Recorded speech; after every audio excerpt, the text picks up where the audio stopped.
안녕하세요. 북두시민혁명군의 전영돈입니다. 이번 강의는 윤석열 대통령이 개인적으로 죽기로 싸우는 것은 이해를 하지만은 그 어떠한 공적인 개념으로는 제2의 전두환이가 되어가지고 구국의 결단으로 나라를 바로 세우려는 좀 강경한 그런 입장으로 싸워야 한다. 이런 말씀을 드리고 싶습니다. 공산자파는 87체제, 즉 대통령제 고수라는 그런 입장으로 승리에 도취되어 있었습니다. 공산자파는 87년 6.29 선언을 민중들의 승리라 규정하면서 그동안 민주화 운동에서 구사했던 많은 전술 전략, 그 중에서도 가짜 뉴스를 기반으로 한 선전선동의 재미를 본 그것에 달콤한 유혹을 버리지 못하고 끊임없는 가짜 뉴스와 거짓 선동으로 약 40년의 정권을 유지하고 기득권을 쌓아왔습니다. 이제 공산 좌파에 대응하는 수세의 자유우파는 지금 공산 좌파의 극성이 극에 달했고 이로 인해 물극반전이라는 물의 물질이 극해지면은 다시 되돌아온다라는 이런 물리적인 법칙에 의해서 국민들이 공산 좌파들의 거짓 선동을 알게 됨으로써 새로운 자유민주주의 시대를 요구하고 있습니다. 그러므로 자유우파들이 그동안 공산자파에 대한 수세에서 벗어나서 거짓과 진실이라는 프레임으로 혹은 공산자파와 자유우파라는 프레임으로 이번 봄에 있었던 식민시대 조선인들의 국정 문제로 싸웠듯이 진실과 진정한 이념을 가지고 싸워야 한다. 이런 주장을 하고 싶습니다. 그러므로 진정한 자유우파와 공산자파의 이념투쟁 그리고 진실과 거짓과의 싸움으로 윤석열 대통령의 탄핵 심판을 계기로 이 투쟁 혹은 전선을 확장시켜 나가야 한다. 그러기 위해서는 이승만, 박정희, 전두환을 모두 불러내어서 그들의 공과 과를 따지면서 진실을 밝히고 우리가 가야 할 헌법에서 말한 자유민주주의가 진정한 자유민주주의가 무엇인가, 그러면서 이런 한국을 이끈 자유우파의 지도자에 대한 정당한 평가와 대접을 받을 수 있게끔 하는 계기로 삼자, 이런 강의를 하게 된 것입니다. 강의의 범위가 넓어질 수 있으니까 이번 강의에서는 가장 핍박을 받고 있는 전두환 대통령과 김대중, 노무현, 문재인이 한 공적에 대해서 여러분과 같이 한번 깊이 생각해보는 기회를 가지기 바랍니다.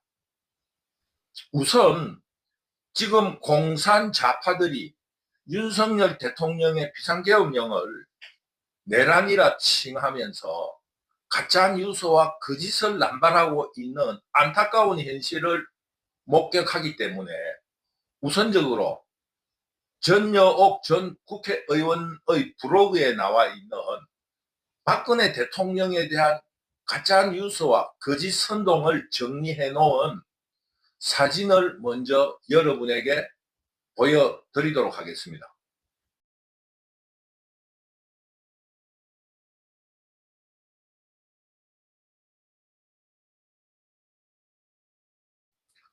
이런 사진을 제시하면서 간곡하게 부탁드리고 싶은 말은 지금 공산 좌파들이 퍼뜨리고 있는 모든 발언, 언론에서의 보도, 이런 모든 것이 거짓이니까 조금 더 흔들리거나 그 말에 말려들지 말기를 신신당부드립니다. 예를 들어서 지금 현재 정보사령관이 사살을 하라고 했다라는 그 말을 해명을 하려고 들면은 공산자파들의 거짓과 가짜 프레임에 말려드는 것입니다. 그 사살에 매달리기 때문입니다. 그렇기 때문에 지금 우리 자유우파가 하듯이 그 공산자파들의 언론 보도라든가 이런 거를 전혀 대응을 해서는 안 됩니다. 왜? 앞으로 점차적으로 재판 과정이라든가 이런 걸 통해서 밝혀질 것이기 때문입니다. 그러므로 그거에 대해서 막 달라들어서 싸우고 이럴수록 자유우파가 불리하다는 겁니다. 그렇기 때문에 공산자파들의 언론이라든가 혹은 우리 자유우파라고 믿고 있는 조선일보라든가 중앙일보, 동아일보에 대한 보도에 대해서도 일체 믿지 마시고 자유우파의 품격과 진실을 믿고 때를 기다려 달라는 겁니다. 이런 것을 부탁드리고 싶다는 겁니다. 가장 간단한 예로 전직 정보사령관의 수첩이 발견됐는데 그 안에 내란에 대한 음모가 있었고 또 그 안에 수거라는 말이 있으며 수장이라는 단어가 있었다라고 하는데 거기에 대해서 지금 그들이 가짜 뉴스를 발표를 했는데 그 수첩을 본 사람이 없습니다.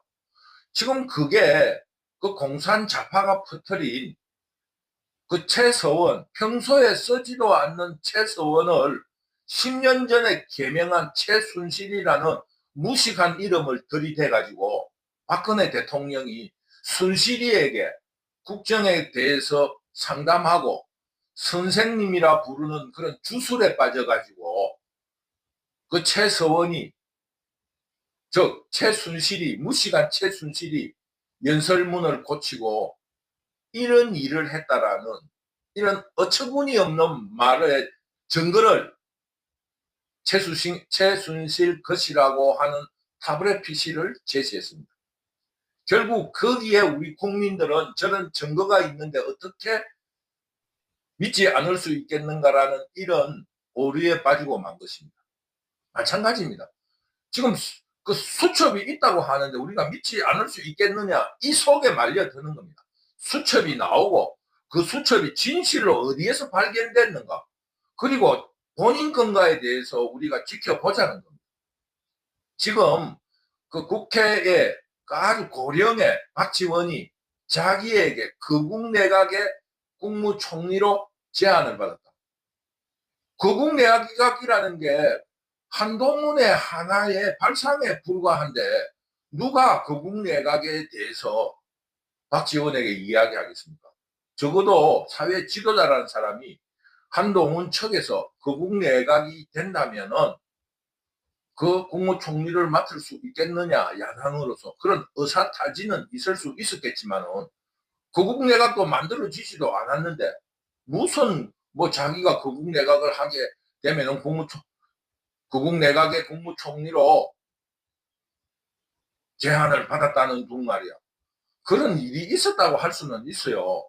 그러나 그게 실천되지는 않았는데 무슨 그런 말을 침소봉대하는가 이런 생각을 하고 또 무슨 수첩을 근거로 지금 전 검찰총장 출신인 민주당 국회의원은 자기를 수장을 해가지고 백령도 앞바다에 빠뜨리려고 했다라는 이런 어처구니 없는 주장들을 마구마구 해대고 있는 거예요. 정말로 참 우리 국민들을 모욕하는 행위다. 우리 국민들을 어떤 수준으로 보고 이런 가소로운 거짓말로 속일 수 있다고 생각하는지 북두시민혁명군은 심히 모욕적으로 느낍니다. 우리 국민들도 지금 공산자파들이 벌이고 있는 이런 가짜 뉴스와 거짓 선동에 대해서 모욕적으로 생각하시기 바란다는 겁니다. 우리 국민 수준이 한 번은 속을 수 있어요. 너무나 믿은 사람이기 때문에. 이제 그들의 어떤 말이든지 진위를 가리려고 할 필요가 없습니다. 진위를 가리려고 하는 순간에 그들의 프레임에 말려드는 겁니다.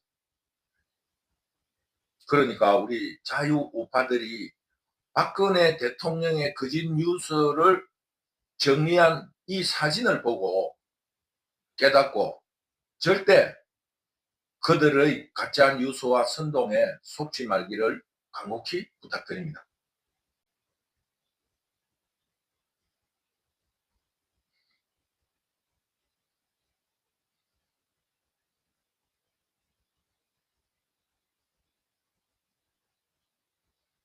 그러면은 이번 시간에는 앞에서 이야기했던 것처럼 제5공화국 전두환 대통령 시절에 전두환 대통령은 무슨 일을 했고 또 전두환 대통령 이후 김대중, 노무현, 문재인 공산좌파 새 대통령은 어떤 일을 했는지 한번 알아보도록 합시다. 전두환 대통령의 가장 큰 업적은 3S 정책을 통해서 국민을 우민화시켰다는 것이 가장 큰 업적입니다. 이것은 공산좌파들이 전두환 대통령을 그 광주 민주화 운동 이외에 가장 비판을 많이 하는 겁니다. 3S라는 것은 섹스, 스크린, 스포츠, 스포츠와 영화 그리고 그 섹스를 연관시켜서 그런 말단적인 욕망에 빠지게 해서 국민들을 바보로 만들어서 자기가 통치하기 쉽게 만들었다는 겁니다. 그런데 여기에 대해서 우리가 한 번도 자유우파는 그 공산좌파에 비판을 해본 적이 없습니다. 그런데 전두환 대통령이 프로야구라는 야구 어떠한 리그를 만들어서 각 기업들에게 프로야구단에 참여하라 하면서 프로야구 시대가 개막되었습니다.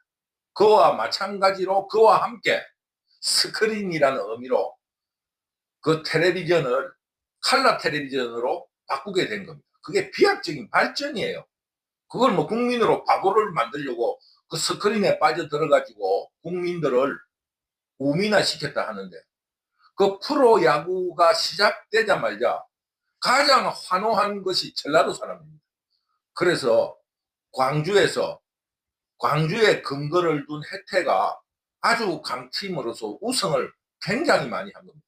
쉽게 말하면 가장 비판하는 전두환을 가장 비판하는 전라도 사람들이 전두환의 우민화 정책에 제일 깊이 빠져들어간 겁니다. 그러면서 올해에도 그 혜태그룹을 기아가 물러받아서 혜태야구단을 기아가 물러받아서 기아가 올해에도 우승을 했습니다. 그래서 지금 현재 전라도 사람들은 바보가 돼가지고 그 스포츠에 빠져서 바보가 되어가지고 전 국민들의 지탄을 받고 있습니다. 왜? 전두환의 우민정책에 그 3S를 통한 가장 우민정책에 빠져든 지역이 된 것입니다. 또 하나는 섹스 문화를 발전시켜서 국민들을 섹스에 빠지게 해서 그 국민들을 바보로 만들었습니다. 80년대 당시 전두환 대통령이 여러 가지 개방 정책, 자유화 시대를 열면서 그 섹스에 대한 국민들의 욕구가 높아졌는데 거기에 대한 규제를 조금 풀어준 겁니다. 이 욕망의 단계에서 초기 단계는 배가 고프니까 먹는 거에 인풋, 입에 넣는 거에 몰두하지만은 먹고 난 뒤에는 싸는데 욕망을 가지게 되는 겁니다. 그러므로 그 속에 인풋, 맛있는 영양식을 먹고 살기가 좋아진 여유가 생김으로써 그것을 배출할 수 있는 그 시대적 욕구가 3S예요. 먹고 살만하니 운동도 하고 등산도 다니고 또 영화 문화생활도 하고 또 섹스, 이성, 또 다른 욕망을 추구하게 되는 당연한 이치로서 한국의 발전 단계에서 가장 적당한 정책이라고 북두시민혁명군은 생각합니다. 그런데 어떻게 됐든지 전라도는 이런 훌륭한 정책을 바보로 만드는 정책으로 받아들여서 모두 바보가 됐습니다. 그 예가 세월호 사건이 터져서 그 유가족들이 시청 앞에서 텐트를 치고 농성을 하고 있었는데, 거기에서 자원봉사자 여자 하나와 전라도 출신 남자 둘이가 들러붙어서 그 섹스를 했다 하는 그런 폭로가 있었고, 그 사진이 공개되기도 했습니다. 전두환의 우민화 정책은 모든 국민들은 그게 속지 않는다라기보다 그 긍정성을 가지고 발전한 반면에, 전라도 사람들은 자기들 스스로 우민화가 되지 않겠다는 그런 비난을 퍼부으면서 스스로 우민이 된 겁니다. 전라도만 바보가 된 겁니다. 그러니까 부끄러운 줄도 모르고 그 시청 앞, 그 자기 자식이 죽은 농성하는 자리에서 여자 하나에 남자 둘이가 둘러붙어 있는 섹스 놀이를 하고 있었던 겁니다. 즉 전두환의 우민화 정책에 대한 비난을 퍼부으면서 스스로 깨어있는 시민이 되자고 각오하던 전라도 사람들이 전두환의 우민화 정책에 가장 충실히 따랐던 것입니다. 또 스크린 정책이라는 것이 오징어 게임, 기생충 등의 K문화로 발전하는 데 큰 공헌을 했다는 것에 대해서는 공산자파들이 한마디도 말을 하지 않습니다. 이런 것은 앞을 내다본, 앞으로 정보시대에서 이런 스크린 문화가 발전할 것이라는 앞을 내다본 전두환 대통령의 성견지명 때문입니다. 또 하나를 지적하자면, K문화라는 것에 대해서 한마디를 지적하자면, 요즘은 조금 수그러들었습니다만은 한 2, 3년 전만 해도 곳곳에 눈에 띄는 것이 7080이라는 간판입니다. 그게 그 생음악, 노래를 부를 수 있는 카페든지 혹은 노래방이든지 주점이라든지 모든 것이 7080이라는 것이 유행을 했습니다. 7080이라는 뜻은 70살에서 80살 먹은 사람이라는 뜻인지, 아니면 70년대, 80년대에 그 유행 음악을 하는 곳이라는 것인지, 그것은 북두시민혁명군 유튜브를 시청하시는 분들이 잘 아실 거라 봅니다. 그 연예계에서 가장 억압을 많이 받고 통제를 많이 받았다는 박정희 시대와 전두환 시대인 7080, 70년, 80년 시대에 가장 풍부한 대중음악이 있었다는 것이 바로 그 증거입니다. 7080의 그 대중음악, 그것이 바로 박정희 대통령과 전두환의 대중문화에 대한 인식이라 할 수 있습니다. 이것으로 미루어 볼 때 박정희와 전두환의 그 어떠한 예술적인 억압으로 전라도는 바보가 되었고, 모든 국민들은 그런 어떠한 규제 속에서 새로운 음악을 개발하고 발전시켰다 할 수 있습니다. 쉽게 말하면 박정희 때 비탄조, 일본의 음악을 흉내내는 외색조, 부정적인 그런 노래를 규제를 시키면서 건전한 대중예술에 대해서는 장려했다는 것이 결과적으로 드러난 겁니다.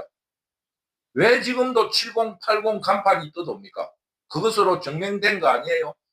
결국 말해서 박정희와 전두환 대통령은 산업화에만 성공한 것이 아니라 문화적으로도 큰 성과를 이루었다는 것이 공산자파들이 주장한 3S 정책으로 드러난 것입니다. 그것뿐입니까? 산업화 이야기는 오늘 빼기로 하겠습니다.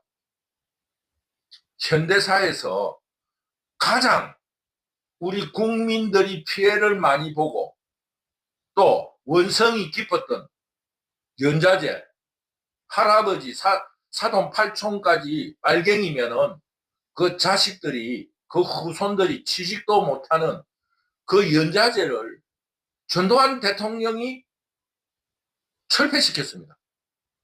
이런 이야기는 한마디도 안 해요. 그리고 자유를 억제하고 대중들끼리 모여서 이야기를 나눌 수 있는 그런 자유를 억압하는 야간 통행 금지를 해제시킨 사람이 전두환 대통령입니다. 지금 공산 좌파들이 의회 다수로서 의회 독재를 실시하면서 국정을 방해하기 때문에 윤석열 대통령이 이것을 사회 혼란으로 보고 비상계엄령을 실시했습니다. 그리고 문재인은 코로나를 핑계로 3사람 이상 만나지도 못하게 했어요. 만약에 공산 좌파가 3S 정책을 우민화 정책으로 비난하는 입장 혹은 자유주의에 대한 반대 입장으로 비판을 할 적에는 문재인은 모든 국민들의 자유를 억압한 사람으로 역사에 기록될 거라고 북두시민혁명군은 확신하고 있습니다. 그래서 전두환 대통령은 야간 통행 금지를 해제함으로써 국민들을 술판에 빠지게 해서 국민들을 바보로 만드는 우민화 정책을 실시한 겁니다. 또 하나는 지금 모든 국민들이 살고 싶어하고 놀러가고 싶어하는 지역이 강남이라고 합니다. 그 강남을 누가 만들었어요? 박정희 대통령이 광북에 인구 밀도가 깊어지는 것을 염려해서 그리고 우리나라 국민 소득이 높아짐으로써 의식주, 입는 거, 먹는 거, 주거 환경에 대한 욕구가 수준이 높아질 것을 대비해서 강남 개발을 지시했습니다. 그것을 전두환 대통령이 묵묵히 이어받아서 그것을 한강을 보를 만들어서 물을 채워서 보기 좋게 하고 그때 공산 좌파들 그 파괴 세력들은 보를 막으면 한강물이 썩는다고 생난리를 치지만은 한강에 지금 물이 있음으로써 지나가는 사람마다 박수를 치고 지하철로 그 다리를 지나갈 때마다 승객들이 그 밖을 내다보면서 그 마음에 힐링을 하는 그런 모습을 여러분은 목격할 것입니다. 그러므로 그 주변에 호수부지라 그래요. 그게 운동장을 만들고 그게 산책로를 만들어서 지금 주말마다 거기에 사람들이 꽉꽉 차고 한강라면이 유행하고 자전거를 타고 다니고 국민들이 그동안에 일주일 동안 혹은 한 달 동안 고달팠던 현실에 대해서 힐링을 하는 그런 장소가 되었습니다. 그러면서 서울을 관통하기 쉬운 도로를 북쪽으로는 강북 자동차 전용 도로를 만들었고 남쪽으로는 88 올림픽 도로를 자동차 전용 도로를 만들었어요. 이걸로부터 의정부 경기도 강북 지역으로까지 연결되는 동부간선도로 그리고 이쪽 양평으로 내려가는 그런 도로와 연결시킴으로써 서울 중심의 어떠한 도시와 그 어떠한 도로 형성을 완비했습니다. 지금 한강은 하나의 한국의 자랑입니다.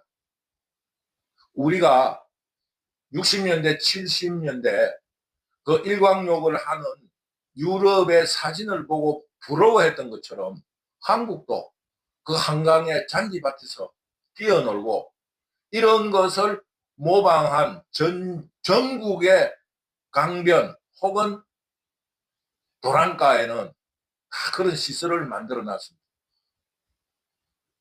북두시민혁명군이 올 5월 달에 이 한국에 대한 여러 가지의 현실을 몸으로 겪어보기 위해서 서울서 부산까지 도보로 전국 순례를 한 적이 있어요.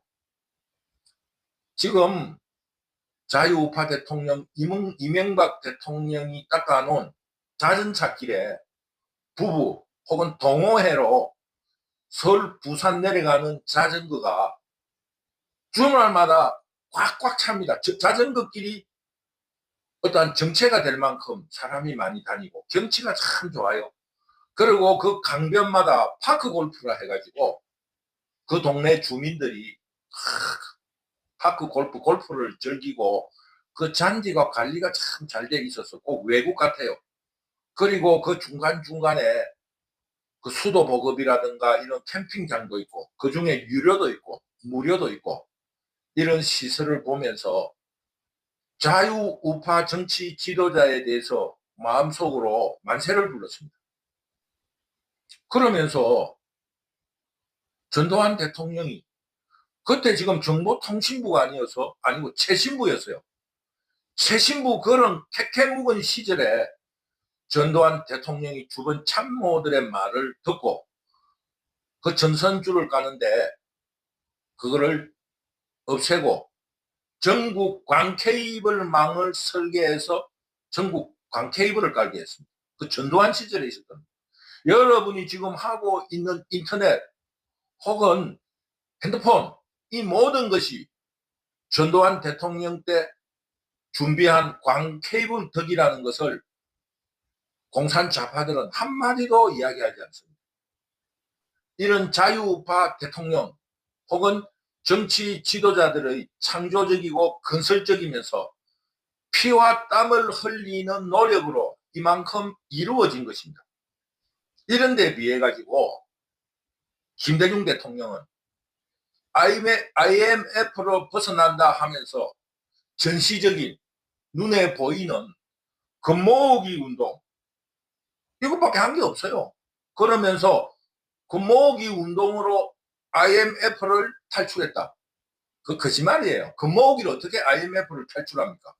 물론 어떠한 일정 부분 공헌한 부분이 있고 국민들의 의식을 통해서 벗어나야 되겠다 하는 이런 노력들에 대해서 어떤 선전적인 효과에 대해서는 있었다고 할 수 있지만은 실제로 IMF에 대한 그것은 시기적인 이런 문제이기 때문에 우리나라 경제 여력으로 그런 시기에 극복할 수 있었습니다.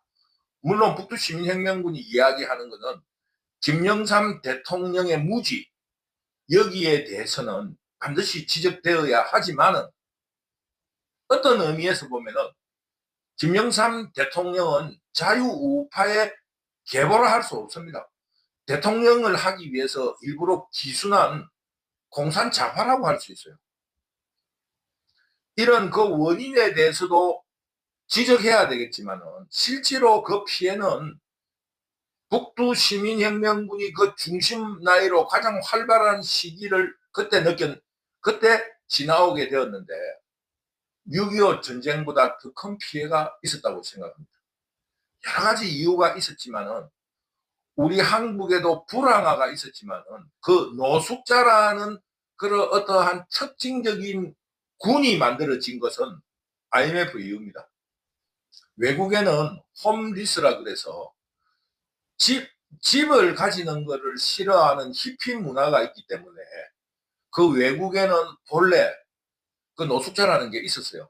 그 정착되어 있는 그런 것을 싫어하는 그런 자유로운 분위기가 있었습니다. 그런데 한국은 농업국가 혹은 농업 문화 속에 살았기 때문에 유목민이 아니라서 그 주택이라든가 정해놓은 곳에 사는 것에 대해서 굉장히 애착을 가지는 민족입니다. 그래서 우리 한국에는 불황화가 있기는 있었지만은 노숙이라는 자발적이라든가 강제적인 노숙이 없었어요. 그런데 IMF 이후에 노숙자라는 그런 그룹이 생긴 겁니다. 이런 김대중 대통령은 금모으기로 IMF를 극복했다는 그 선전 그리고 국민 세금과 기업에서 삥 뜯은 돈으로 김정은에게 돈을 갖다 바치고 그 돈으로 그 돈의 대가로 방북 평화 쇼를 했고 그러면서 또 돈으로 노벨 위원회에 돈을 갖다 바치고 그 주변 사람들에게 돈을 갖다 바치면서 로비를 해서 노벨 평화상을 탔습니다. 그거 말고 한 게 없어요. 겉으로 드러난 그 지뢰의 선전 말고는 김대중 대통령은 한 게 없습니다. 그러면서 전국에 다니면서 김대중 대통령의 우상화에 몰두한 겁니다. 가장 비근한 예가 평화의 댐 가면은 그렇게 전두환이가 만들었다고 비난하던 김대중이가 만들었다고 떡서붙이 놨어요. 전라도에 가보면은 좀 유명한 어떠한 지역에 가면은 거기에 반드시 김대중이 이름이 있습니다. 김대중이가 국회의원 할 때 혹은 대통령 할 때 관심을 가지고 지원을 한 곳이다. 이런 이름, 그런 자가 어떤 지역에 가든지 있습니다. 이런 거 한 거 말고는 김대중이 한 게 없습니다. 그러면서 은근히 아주 평화로운 사람인 것처럼 말하면서 이 전라도 사람들에게 말하기를 전두환이는 용서하지 마라. 이런 메시지를 남겨놓은 것 같아요. 쉽게 말하면은 김대중이가 어떠한 역사를 뒤집어 보면은 항복 문서를 쓴 게 전두환밖에 없어요. 박정희가 바다에 페네탄에 빠뜨려 죽이려고 이런 그런 일을 했다고 주장을 하면서도 저항을 했습니다. 그런데 그 전두환에게는 살려달라 하는 각서를 썼습니다. 이것이 얼마나 전라도 사람들에게 모욕적인지 전두환에 대한 저주만큼은 버리지 않고 있는 거예요. 지금도 그 저주에 의해서 전두환은 묘소를 가지지 못하고 그 분가루를 집에 모시고 있는 거예요. 그리고 또 하나를 김대중이가 남긴 건데 전국은 안 되더라도 전라도에서만큼은 절대 신으로 남겨두라고 이야기를 했던 것 같아요. 그래서 지금 전라도에서는 김대중보다 좀 나은 사람은 절대 나올 수 없습니다. 그래서 어떻게 하느냐? 대통령, 전라도의 정치 지도자를 경상도에서 수입해가 오고 있는 거예요. 그래서 지금 전라도에는 김대중 이후에 그 나름으로 기라성 같은 사람들이 있었는데 싸그리 목이 다 날아갔습니다. 이번에도 이낙연이가 이재명에게 진 가장 큰 이유가 저기 김대중이보다 더 잘난 척 하려 한다고 하는 이유 때문이라는 이런 소문이 있습니다. 북두시민혁명군은 그것이 근거가 있다고 봅니다. 왜? 지금 이낙연이가 만약에 대통령이 된다면 자기를 내세워야 되니까 김대중이는 저절로 낮춰지는 거 아닙니까? 쉽게 말하면 김대중 앞에 동상 앞에서 이낙연이가 향을 놓는다 하더라도 지금 실권자는 이낙연이기 때문에 그 지역 주민들이 김대중 동상보다는 이낙연 대통령에게 더 머리를 좋아할 것은 분명한 사실 아닙니까? 이것을 보지 못하게 만든다. 그래서 지금 전라도에는 그 범죄자 이재명이를 왜 두둔하는가? 전라도에서는 사람을 내면 안 되기 때문입니다. 이런 일들은 전두환 대통령이 3S 정책으로 전라도 국민들을 바보로 만들었기 때문입니다. 이렇게 바보가 된 전라도 지역민들은 그 김대중을 절대신으로 모시고 유일신으로 모시고 있는 겁니다. 그러면서 우리가 한 가지 짚고 넘어가야 될 것은 김대중이가 항복했다는 전두환에 대한 그 모욕을 어떻게 전두환에게 덮어 씌우는가 하면 광주의 원흉이 전두환이라는 거예요. 광주는 일단은 폭동입니다. 그게 성공을 했기 때문에 성공한 쿠데타는 처벌할 수 없다 했는데 왜 성공했냐 하면은 약 한 20년의 세월이 흐른 뒤에 한 15년이 흐른 뒤에 그 미완의 어떤 폭동이 미완의 내란이 김대중의 대통령으로 당선됨으로써 그 성공시켰다고 이야기할 수 있기 때문입니다. 그런데 그 당시에 전두환 대통령은 보안사령관으로서 법률적으로 정해놓은 박정희 대통령의 시해 사건의 수사본부장일 뿐입니다. 그 수사본부로서 수사를 할 적에 그 현장에 있었던 정성화에 대한 수사를 하려고 노력한 것 뿐이고, 그래서 정성화를 잡아들이는 중에 서로 군간에 전쟁 일보, 내전 일보 직전에 있었기 때문에 전국 비상계엄령을 선포하고 그 정리를 한 거예요. 그랬는데 그 5.18의 폭동을 전두환이가 진압했다. 이거 좋습니다. 진압한 건 좋은데 그 원인이 뭐냐는 거예요. 왜 광주에서 폭동이 일어났냐 이겁니다.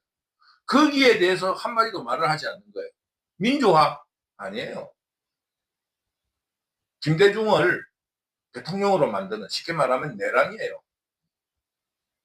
그러면은 지금 윤석열 대통령이 사회 혼란을 막기 위해서 그 공산 좌파들의 국정 방해를 막기 위해서 비상계엄령을 만들었는데 그 계엄령으로 막으려고 한 정당한 행위에 대해서도 내란이라고 난리를 치는데 그 전 도시를 마비시키고 그 무기고를 탈취하고 총을 난사하는 이런 일에 대해서 누군가는 진압해야 될 거 아닙니까? 그러므로 그 진압에 대한 책임은 어느 누구에게도 물을 수 없다는 겁니다. 그걸 학살이라 그러는데 지금 윤석열이 정당하게 대통령으로서 발동한 비상계엄조차 내란이라고 하면서 총을 들고 설친 그 일에 대해서는 왜 한마디도 하지 않습니까? 김대중 집권 이후 노무현이 대통령이 되었는데 노무현은 집권 내내 모든 것은 노무현 탓이라고 하는 그런 조롱 섞인 말이 있는 것처럼 실패한 대통령입니다. 노무현이 퇴임한 이후 그 노무현 집권 시대에 국정 난맥상은 이루 말할 수가 없고 국민들의 조롱 속에 있었던 실패한 대통령이었습니다. 그리하여서 그의 비서였던 안희정이는 우리가 패족이 되었다고 그 실망을 하고 이런 일이 일어났는데 그때 전두환 대통령이 3S 정책으로 만들어 놓은 바보가 된 국민들이 그들을 대표하는 바보 노무현이라는 슬로건으로 영웅 만들기에 성공했습니다. 결론적으로 말하면 노무현 대통령은 집권 동안에 무엇을 했느냐? 아무것도 한 게 없습니다. 바보 노무현, 인간성이 좋다. 대통령이 인간성이 좋아가 무슨 필요가 있습니까? 이런 어처구니 없는 일을 벌이는 것이 공산 좌파라는 겁니다. 그래서 북두시민혁명군이 묻는 거예요. 노무현이 무슨 의미로서 인간성이 좋다고 이야기하는가? 그냥 사진, 낭만적인 사진, 자전거 타는 사진을 그 인상적인 사진을 몇 가지를 만들어 놓고 이미지 메이킹 하는 것밖에 없어요. 아무것도 아니 여러분들이 이야기를 해보세요. 노무현이 뭘 했습니까? 뇌물 사건으로 수사를 받다가 그 모욕감에 혹은 앞으로 일어날 일에 대한 치욕에 스스로 부엉이 발 위에 올라가서 뛰어내리면은 인간성이 훌륭한 겁니까? 뇌물 수사를 받다가 인간성이 좋아서 그 수사를 회피하고 범죄로서의 그걸 뭐라 그럽니까? 기소권이 없어지는 수사권이 없어지는 그럼으로써 범죄가 밝혀지지 않는 그런 일을 하면은 인간성이 좋은 겁니까? 북두시민혁명군의 논리에 반박을 하면은 노무현이 집권 동안에 무엇을 했는가를 말씀해 보라는 거예요. 쉽게 말하면 김대중 대통령은 IMF를 극복했다. 금모으기로. 그 선전이에요. 그리고 두 번째로 노무현 아무것도 한 게 없어요. 그냥 바보 노무현으로 인간성이 좋다. 이까지는 그래도 아무것도 하지 않으니까 괜찮은 거예요. 문재인 뭘 했습니까? 한 것이 아니라 파괴시켰습니다. 쉽게 말하면 국방과 안보를 허물었고 산업의 기반인 전기시설을 없애기 위해서 원자력 발전소를 폐쇄시켰습니다. 그것뿐입니까? 그들이 주장하는 남북 평화의 상징인 개성공단의 남북협력사무소가 북한에 의해서 파괴됐습니다. 그리고 그 전직인 이명박 대통령이 만들어 놓은 홍수와 가뭄을 막고 그 물이 아름다운 것을 이용해서 국민들이 자전거 도로를 만들고 그 어떤 힐링 장소를 만든 것에 대해서 물이 썩는다는 이유로 도를 다 해체해버렸어요. 문재인은 뭘 한 게 없습니다. 도리어 파괴를 한 거예요. 그러니까 김대중 노무현보다 문재인이가 더 큰 피해를 당긴 거예요.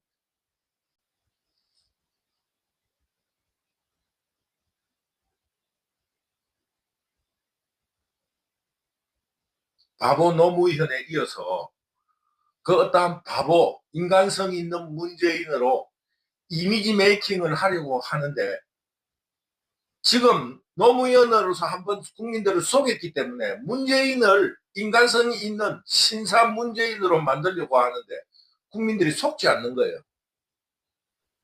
그러나 지금 현재 문재인이 한 이야기는 도를 해체시키면서 흐르는 강물, 모래 언덕에 앉아서 하모니카를 부는 그런 시대가 오고 초가집이 아름답다라는 이런 얼빠진 소리를 하는 이런 그런 소리가 맥히드는 그 3S 정책에 의해서 만들어진 전라도의 바보 국민들에 의해서 칭송받고 있는 그런 현실입니다.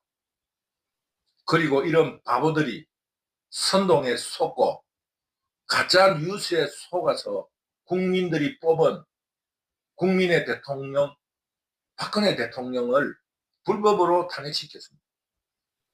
그러면서 정가 5범 이재명을 그들의 정치 지도자로 만드는 바보 같은 짓을 하고 있습니다. 이런 바보들의 휩싸인 대한민국을 건지기 위해서 윤석열 대통령이 그 범죄 집단들과 싸우기 위해서 비상계엄령을 선포하고 마법에 빠진 그 우민화된 그 국민들을 일깨우기 위해서 투쟁 전선에 나섰습니다. 그것이 바로 비상계엄령 선포입니다. 이제 이런 윤석열 대통령이 거짓과 진실, 합법을 가장한 범죄 집단들의 내란 행위에 대해서 투쟁에 나설 때 윤석열 대통령 하나를 건지는 것으로는 윤석열 대통령이 살아날 수 없습니다. 거짓과 가짜 선동에 의해서 핍박받고 조롱받았던 창조적이고 건설적이고 피와 땀을 흘렸던 자유우파 지도자 이승만, 박정희, 전두환을 불러내서 공산 좌파들과 진실게임을 시작해야 합니다. 이런 과정을 통해서 공산주의와 자유민주주의에 대한 정통성 투쟁을 해야 하고, 또 이런 이념 투쟁을 통해서 거짓 역사, 미화된 역사, 꾸며진 이미지의 거짓을 밝혀내야 합니다. 이를 통해서 자유우파 대통령의 명예회복을 시켜줘야 합니다. 어려운 고난 속에서 창의를 개발해서 건설하고 땀과 피를 흘린 대통령은 무시당하고 모욕을 당하고 있으면서 거짓과 가짜 선동을 하며 범죄를 저지르는 사기꾼 같은 공산 좌파들은 초항되는 이런 거짓 역사를 척결하고 청산해내는 전선을 만들어 가자 이겁니다. 이번 봄에 있었던 일제시대의 조선인의 국정 문제의 투쟁에 있어서 자유우파의 진실이 승리했습니다. 윤석열 대통령을 탄핵 심판에서 구해내고, 그리고 윤석열 대통령은 제2의 구국의 결단으로 자유한국을 범죄 집단으로부터 구해내면서 새롭게 창의하고 건설하며 땀을 흘리는 국가로 다시 만들어야 합니다.